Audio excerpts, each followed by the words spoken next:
大家好，我係善如老師。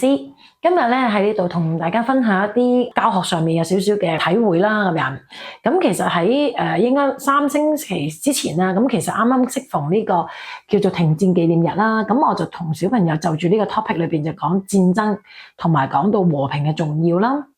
跟住志恩哥哥就幫我寫一首即係好簡短嘅兒歌仔咁樣，咁裏邊其中一個歌詞就係講家園盡毀嘅意思咁樣。咁初小朋友其實都幾難理解呢個字，又講戰火，又講家園毀咁樣。跟住我就用咗圖片啦，用咗網上啲影片啦，話俾你聽啊，原來有爆炸啦，成個屋企冇咗啦咁樣。咁初小朋友就係純粹可能頭腦明白哦，咁叫做家園毀咁樣。咁跟住我哋喺嗰個topic 裏邊咧，就開始就為到即係成個世界裏邊嘅唔好有戰爭啊，希望有和平啊，祈禱啦咁樣。咁跟住隔2個禮拜之後咧，咁我哋就落咗下一個主題。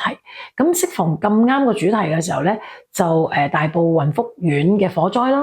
咁嗰段時間咧，咁我一上堂，咁我預備嘅時候咧，小朋友就第一時間同我講：善如老師啊，我今日咧，媽咪俾我睇咗大埔雲福苑嘅火災，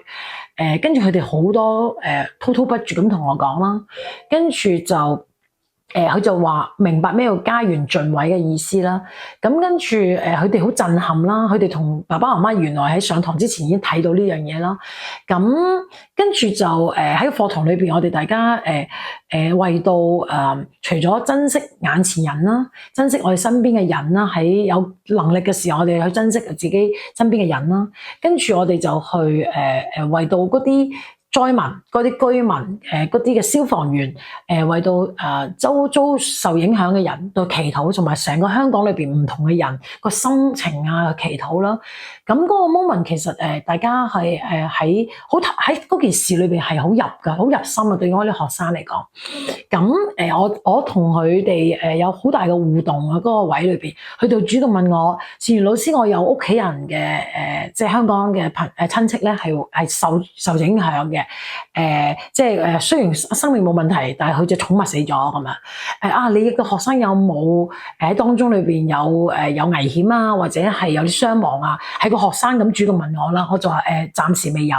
不過就見得到我成班學生好有愛心啦。雖然身處喺英國